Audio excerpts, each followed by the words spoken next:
It's time, my friends. I mentioned at the start of the show, she's my hero. I think about her more often than she could ever realize because she was a pioneer.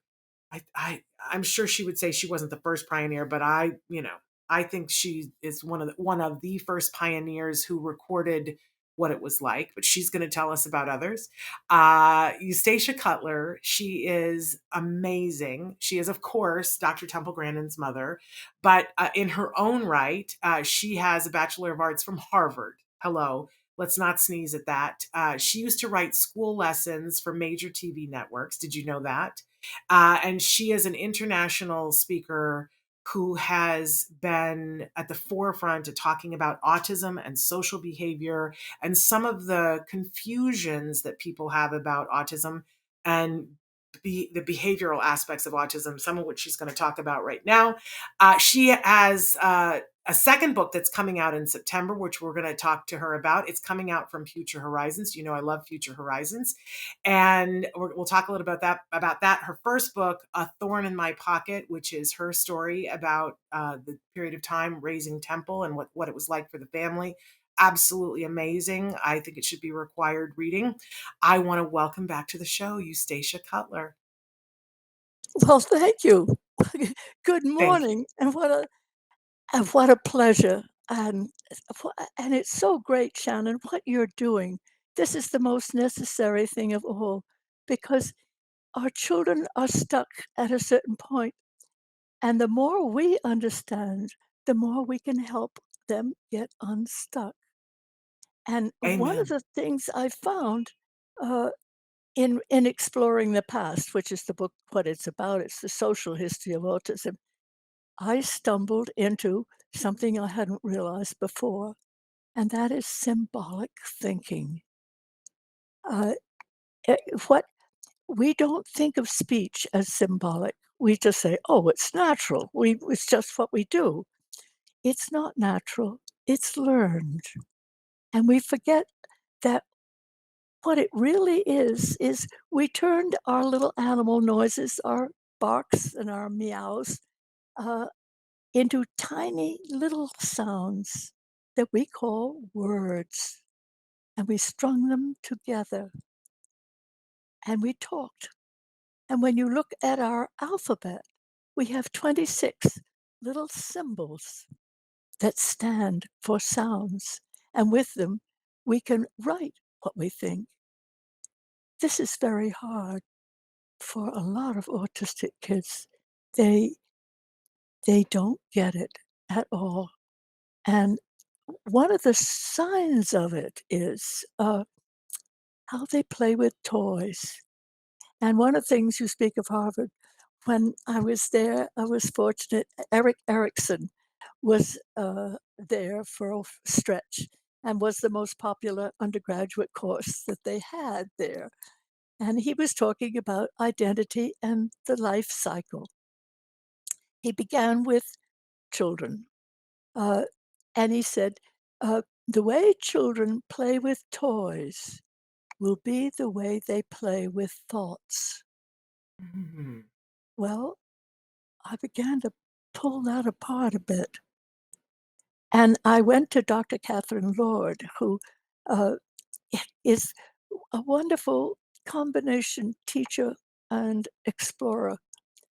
And she's found what she discovered was when mothers brought their children to her and were anxious about their behavior, she sat with them on the floor and played with them with blocks. She would pick With up the a block. moms. You're talking With about with the moms. no, you're right. Excuse me. I skipped a beat. The child, the Okay. mom would come to her with her child. Then she Okay. would say, let me see your child alone. Ah. Thank you. Yes, I got so excited about what I wanted to get to. Well, I don't want to interrupt you. I just wanted to clarify. Go right ahead. Yes, absolutely. And what she would do is sit down on the floor and with the child and a whole lot of blocks on the floor.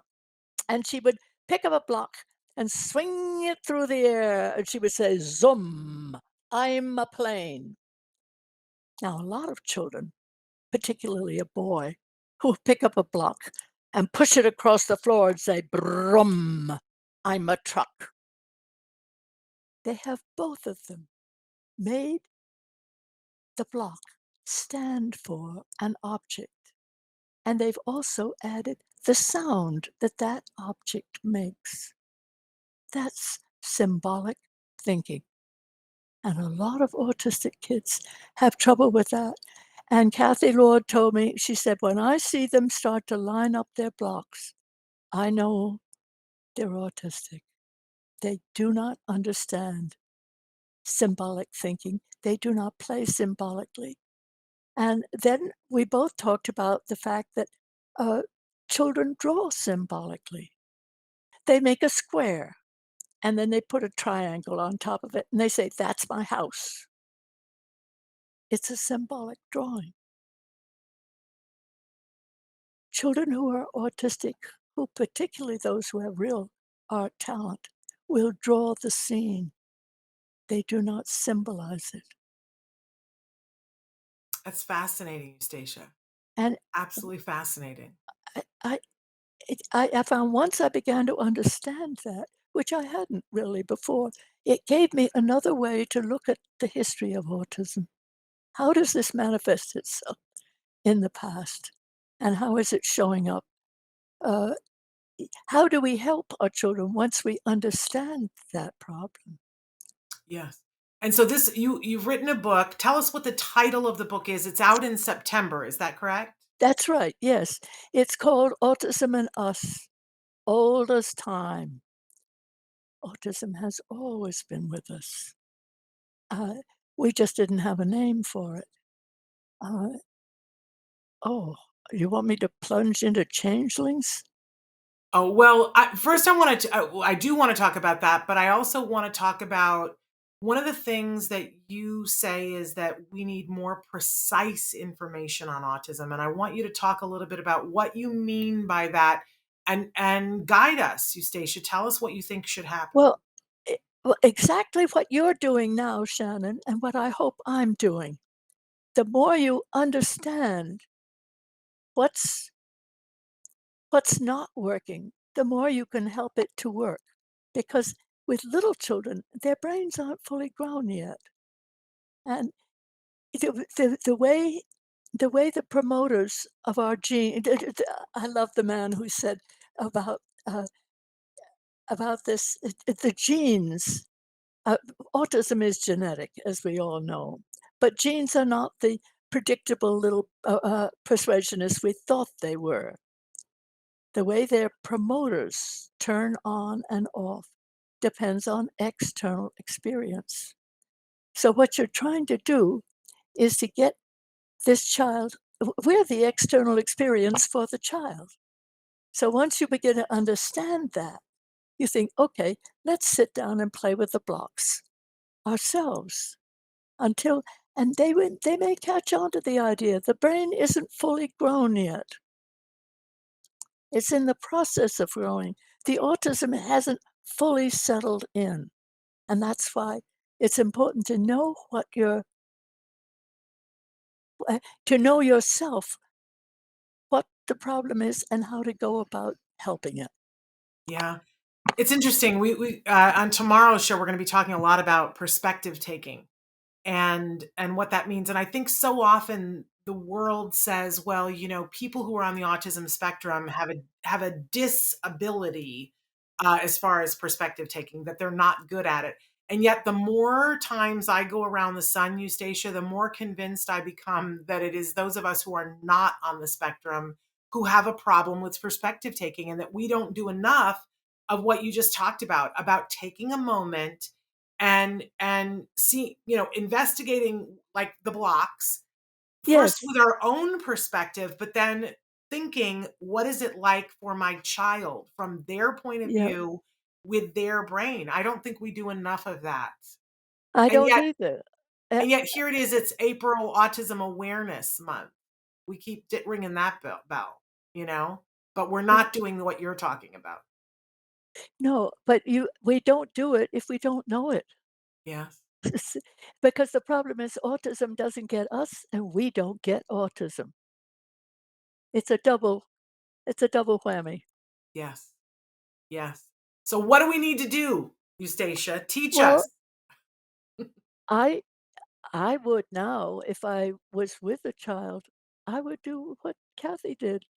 I would Kathy Lord, the teacher, uh, I would sit down with them and play with them with blocks regularly, all the time. I think one of the things they need is consistency.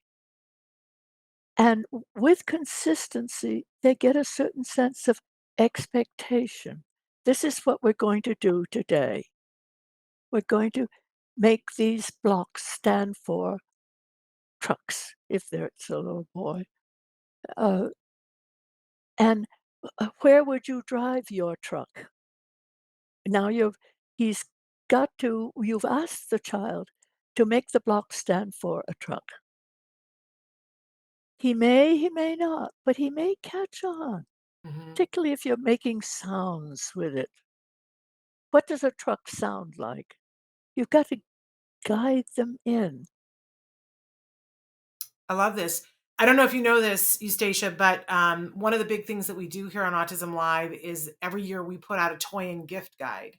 And we talk a lot about play on the show. And some of our jargon terms in the past have been talking about functional pretend play, talking about symbolic play, talking about sociodramatic play, because one of the things that I believe is that, and I think a lot of people believe this, is that play is the safe place in which our children can practice a skill. And even if they fail, it's safe.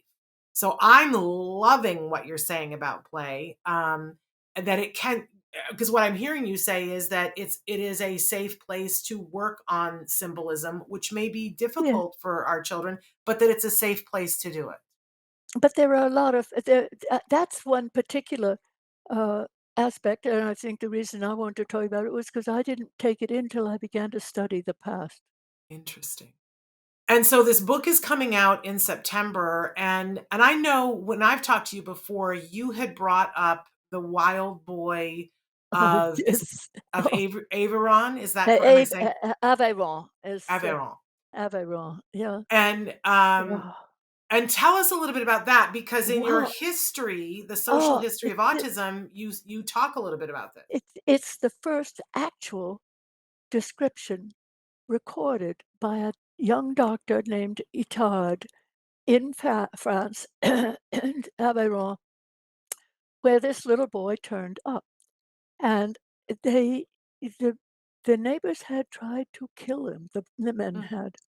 And he had a scar on his neck that looked to be about 2 years old. And this boy had lived in the woods. And his mother may have encouraged that. She feared for his life, and he feared for his life. I don't think he was quite as wild as the neighborhood thought. The women who lived around there knew he would turn up at their doors ragged and hungry, and they'd feed him and say nothing because they knew he was being pursued for the wrong reasons. And I think he was rescued by the local abbot, who was a biology professor. And they were beginning to understand more about biology. He kept this boy with him to keep these men from killing him, and kept him in the priory, and became aware that he was certainly a very odd little boy, but one that deserved to be studied. And the abbot got in touch with Dr. Pinel in Paris, the famous doctor who freed the insane, took the chains off them, and released them, said, "This is not the way to help them." I think I did. There is no quite record of that. There is only Dr. Itard's record. At that time, Itard was a medical student under Pinel, and my guess is Dr. Pinel sent him to Aveyron and brought him back to Paris, which mm. saved his life, and then began to teach him. Now, it's a fascinating era. I don't know how much you want to go into it, but uh, that didn't make it easy. He took Victor into his own house because he couldn't talk.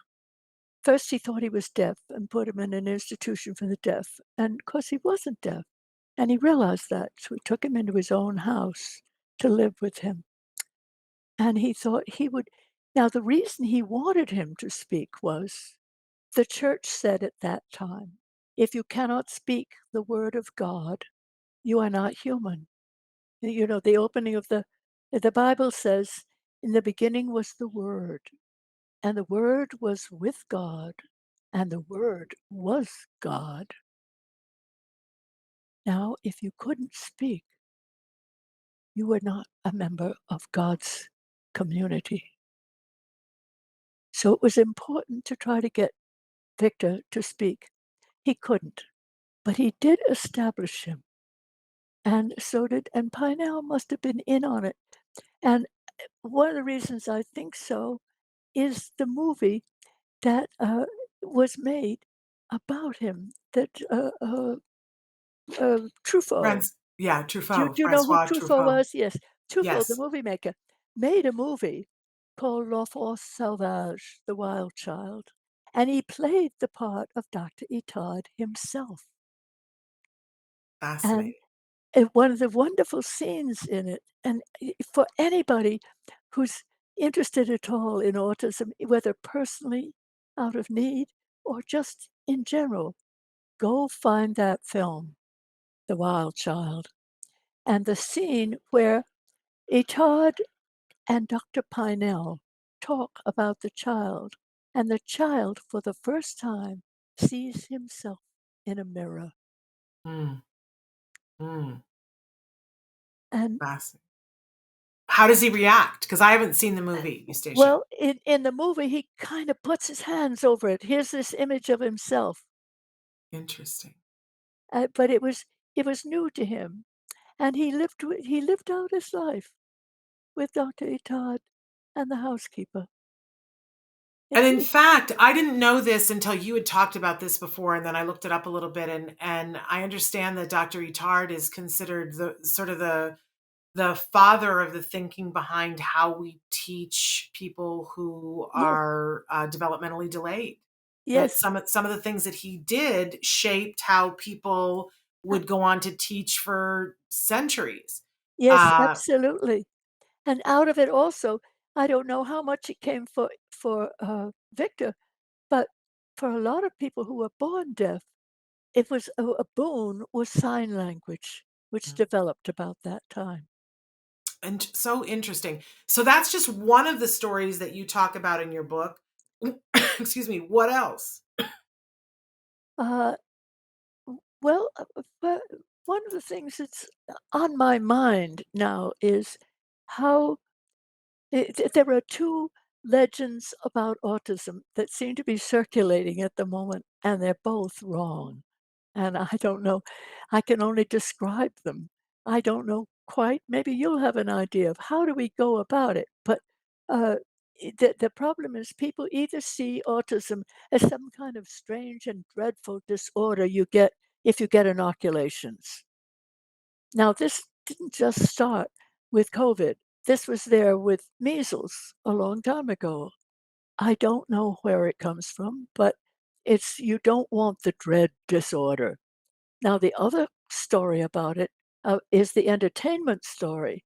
The various men, they're all male characters that are turning up who have this disability, but this strange, it gives them a strange ability at the same time. They're magic. And Sherlock Holmes is now declared to be autistic. I think Conan Doyle just invented him. I don't think, but he he's portrayed that way now. And people have come to me and said, "How," just ordinary people every day, not they don't have autistic kids. They just say, what's going on? Explain it to us." And I could only say, well, these are both of them myths. Well, maybe what I would love to hear as someone that I do think of as the pioneer that, you forged a path where there wasn't one, Eustacia. So, while we have you here on today's show, maybe if you would take a minute and tell us what you think about autism now from the perspective of where you were. Because how old was Temple when you first heard the word autism? I didn't hear it until I took Temple at the age of 2 to Children's Hospital in Boston because she couldn't speak, to what was called then the Judge Baker Guidance Clinic. And they examined Temple very carefully. And that was when I first heard the word autism. And they said, she's autistic. And we At 2. So recommend what year was that? what they did was, though, they said, speech lessons. We think she's going to talk, but let's speed up the process. Okay. And they told me who to go to. Amazing. Because a lot of people even now go and get a diagnosis and they don't refer them anywhere. You have to They go look for it exactly, yourself. It's exactly, but terrible. they did. You see, part of the point, I love the fact that this clinic was set up by a judge named Baker, who had seen these children in court, and they Mm, came up in court with the old-fashioned word "stubborn child," and he knew this was wrong, and he, uh, gave money to set up this guidance clinic because he felt if you start with them young, we we do not need to have this happen. Or we can certainly improve it. We may not make it perfect. But what I loved was is that the the doctor told me who to go to, gave me her phone number. Temple went there, and she went there, took her till she was nearly 5 before she could talk. mm, Uh, I think that's what's always made me interested in what's going on. It's what led me into symbolic thinking was, why? What was holding it up? And she's not the only one. It's a very usual problem. At the end of 5, when she was approaching 5, they told me where to go to the next teacher. These teachers knew each other. There wasn't the kind of systems there are today, but there were knowledgeable women working in this field who knew each other, and they mm, passed me one to another, and they taught me. It wasn't just Temple who had to learn. We both had to learn. yeah. And probably, everybody else in the household, right? Yes, we had to see, well, that's a dark story. Well, we don't wanna go there. I don't think I just assume not, Yeah. not right now. I'll, No, no. uh, Uh, we don't but need to do that. it's it wasn't that easy. Yeah. But Well, I think that's the understatement of the world, right? Because when I think about you, Eustacia, because what year was this? What year what did you take her to that first to the judge's place? yes, Judge Baker Guidance Clinic, yes. What year was that? That was she was 2. She was born in 1947, so this was Okay. 49. 49. So, I mean, when you think about So what the world was like in well, 1949, the expression autism had only been around for a couple of years. yeah. And there was no internet for you to go Google and go, No, "Oh, there was where should I take her?" You were only given the one choice, but you followed through on it. but But I then this path that you took, you didn't have a community of other mothers to cheer you on. You were pretty much on that path yeah, as a mom by yourself. pretty This is why much. I say I you're a had a hero. nice neighborhood. I could explain that much to them, and that helps a great deal. Yeah. And they accepted Temple into the neighborhood. And Temple, one of her early lessons, and it was one of her early remarks to me about it was, if I don't play the games the way the other children do, they won't let me play with them. So she had a choice. You don't have to play if you don't want to, but if you want to play with us, you have to play the rule of think of the way the game goes. And you And can see that in so much of Temple, the way she approaches the world. She understands, she like a under lot of people on the spectrum, that there is a logical, if you do this, then you won't get to do this, y that there yes, are it made rules. sense to her, Yeah. and it Yeah. made it worth her while to learn how to play that game. Yes. And the She other kids says that you taking her to participate in local theater was something that was really good for her. yes, it was good for all my children. I think children love theater. Yeah. And But what I so did sometimes to be the wa person painting the scenery, sometimes having one line. well, it was, more to the one line. Uh, it was the local school where they had taken in Temple, and they too understood this and said, "We will accept Temple because we think we can work with you. We have turned down other children where we didn't think we could work with the family." Amazing. Yeah, But in return, I helped by running the school fair and adding a little show to it and putting all the parents in the show and the children in the show. And children loved having dad make a fool of himself. And Temple loved it. I can hear her now pedaling her bike around the neighborhood, singing the song that we'd made up to go with the show. amazing. It's another way that I followed in your footsteps, Eustacia, because I heard you say that, and I had been struggling with my son's through preschool and into elementary, just struggling with them.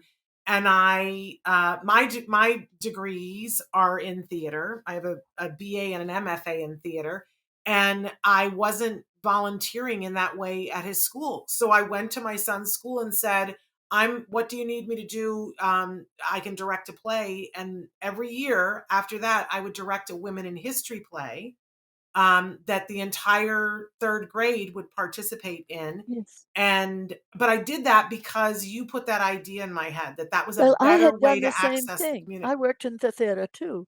I And know. and You're my the hero. I know. I saw with this, I can do this. Yes. Yeah. We're not putting on something very complicated. But I also love that you talked about how there was a tribe around Temple because of some of these things, and that was how I built the tribe around my son, was through directing the school play every year. Yes. Even it was only 3rd grade, and there was only 1 year that my son was in 3rd grade, and the rest of the years I still directed the 3rd graders, and Well, all because it's those a kids great and all the age. yeah, and all those kids and all their parents came to know me and our son, and we built our tribe that way because of you, Eustacia. Well, thank you. I don't think I deserve all that credit, but it works. It does work. A Worked for us too. and that's what's important. Yes. But now at this point where, Temple and all the things that she has done, I can't even imagine how proud you must be. I know. You've got to have a perspective that is just unique, Eustacia. So maybe if, we've got about 10 minutes left, maybe if you could take a little time and tell us where you're at right now, what your thoughts on autism are, and what you would like to see happen. That's a gosh. Well, Too for much? starters, can I ask you a question? Yeah, about your Absolutely. son. How old Yes. is he?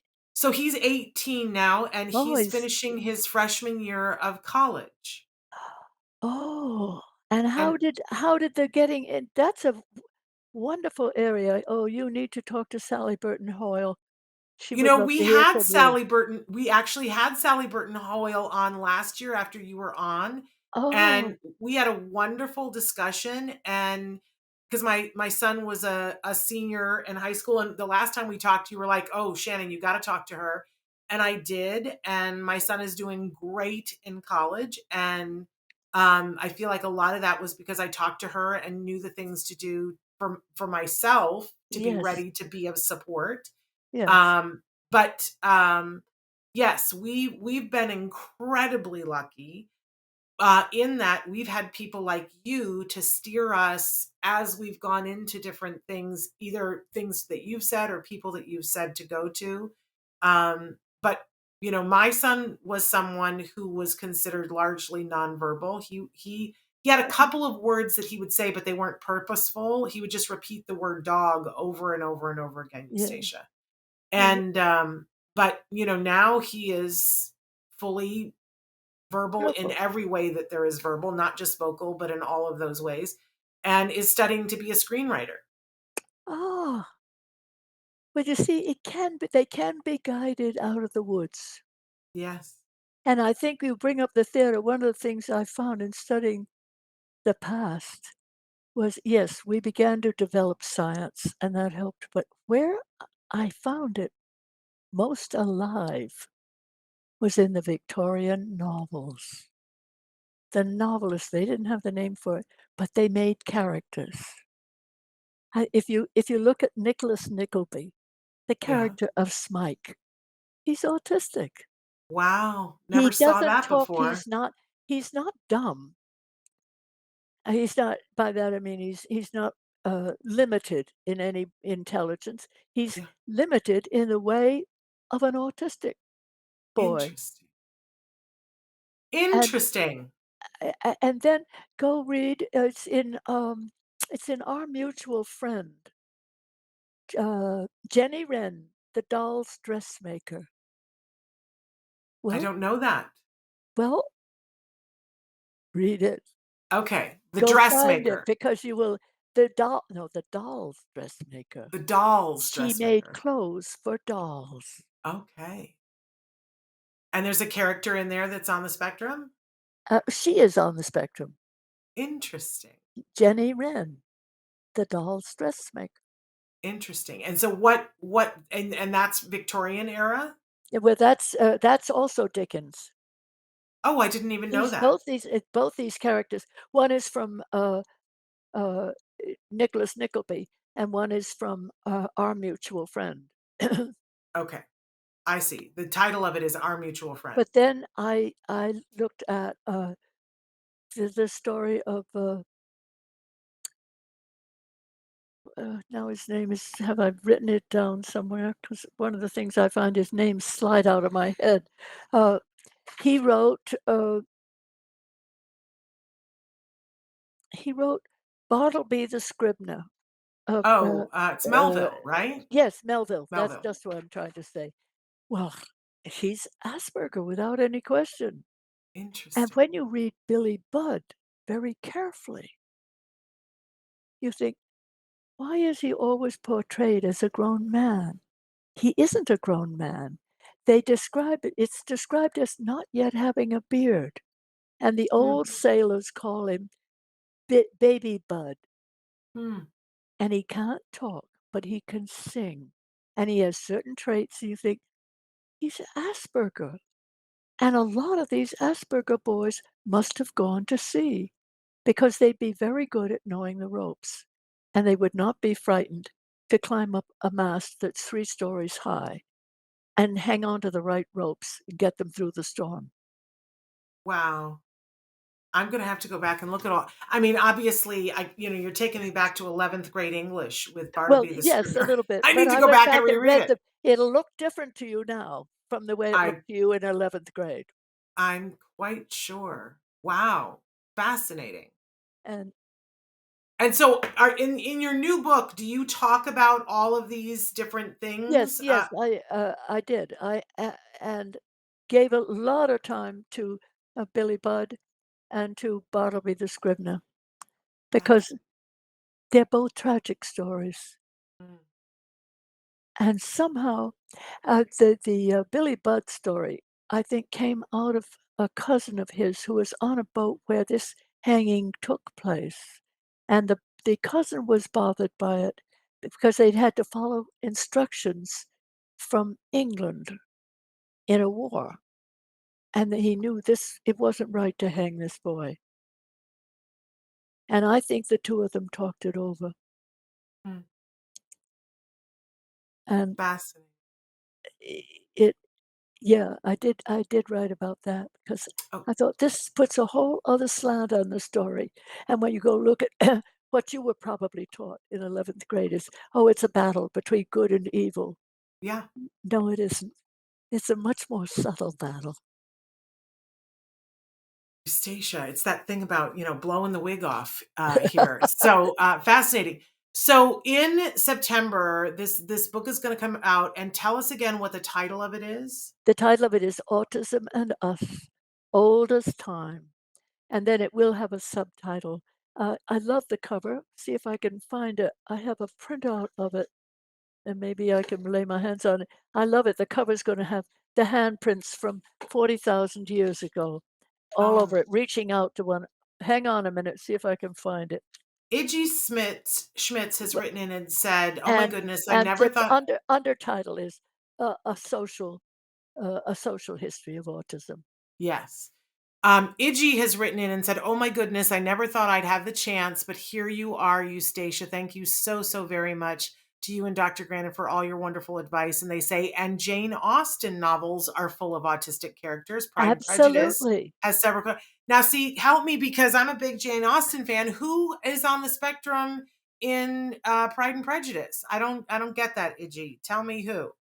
Uh, Oh, I'd have to go back and look at it. I but maybe Iggy knows because Iggy brought it up. So write in and tell us, Iggy. That's, yeah, well, I'd have to look at it I'm again, now going through but I will. all the Jane Austen novels, and I don't Those remember the seeing autism anywhere, but now I wanna know. Well, there were Uh, the 3 sisters, and there was the sister that got into trouble, who is that I I'd have to go back. all right. Well, Idji's gonna write in and tell us. Well, Adelaide has said, I've started noticing the autistic character in all my favorite TV shows.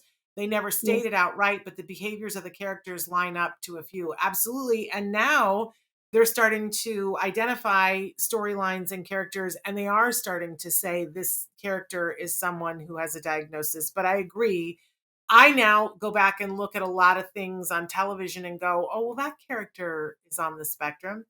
Um, even I don't know how many movies you got to watch during the pandemic, but I was a big one saying I don't. No one else was talking about it, but in the movie, I didn't even like the movie, The Power of the Dog. I felt like one of the leading characters was on the I spectrum, and well, The Power of the Dog, I thought it was quite a wonderful movie in a strange way. As soon as it was finished, I thought, "I wanna see it all over again because 'cause mm, I'm not sure I'm putting this together right." yeah. And I think you're right, I hadn't thought of it in terms of autism. I I thought it absolutely 2 minutes in, I uh, thought that one of the leading characters was on the spectrum. he's very odd, and that is the power of the dog. Well, and that part of it I liked. I just didn't like the rest of it. It wasn't my favorite movie. But a lot of people loved it. Everybody's entitled to their Well, opinion. I I I wanna see it again because things went by too fast for me to evaluate. It's not like a book when when you're at the movies, you can't say, "Wait a minute, turn back there. I wanna Yeah. reread that passage," as you Right. do it with a book, where you reread, you think, "Oh, okay, now I see how this moves along." So Mary, or excuse me, Iggy has said about Pride and Prejudice, maybe the younger sister Mary. Well, I never thought about that before. She's the one that always plays it, and also the cousin who was the minister who married the neighbor. Never really thought about that before. He Well, seems very over I'd social like to for. I'll what she makes me curious. Yes. I have to go back and reread it.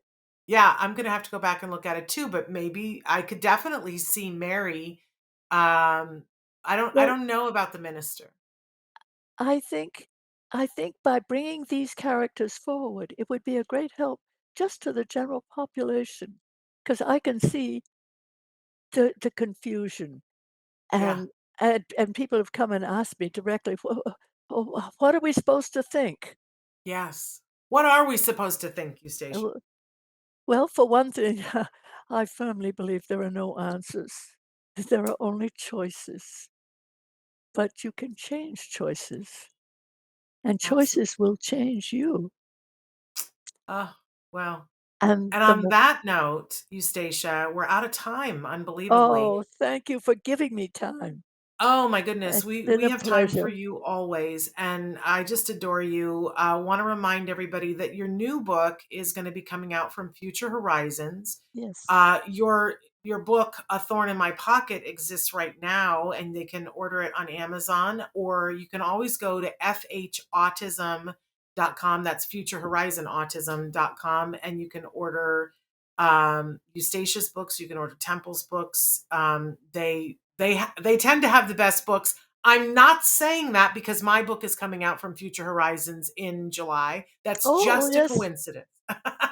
but yes, it is the but reason they why do, and I think they do. They know more, and I hope the time will come again when they can do the conferences that they used to do. I believe that's starting again in the fall, in fact. Oh, So I hope so. I hope that I get to meet you at one of those, Eustacia. I too. It We would, have to meet in person. I know I keep saying to people, that I've had the opportunity to talk to you before on a couple of different occasions. It's not the same thing as being in the room. For I years, I agree. keep planning trips to New York, so that I can have an excuse to come and see you. And then pandemics and things happened. You have that yes. Well, we have not seen the last of each other. All right. Fantastic. I'll take that as a promise.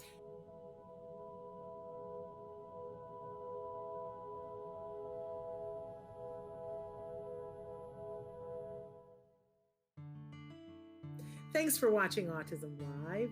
If you found anything helpful in this video, please give us a like. In fact, make sure that you smash that subscribe button on YouTube and give us a like on Facebook. You can also follow us on Twitter and Instagram for important updates. And please download our free podcast wherever you get your podcasts. See you next time. Until then, give your kiddos a hug from me and one for you too. Bye-bye for now. To subscribe, click here. And if you'd like to check out some more of our videos, click here.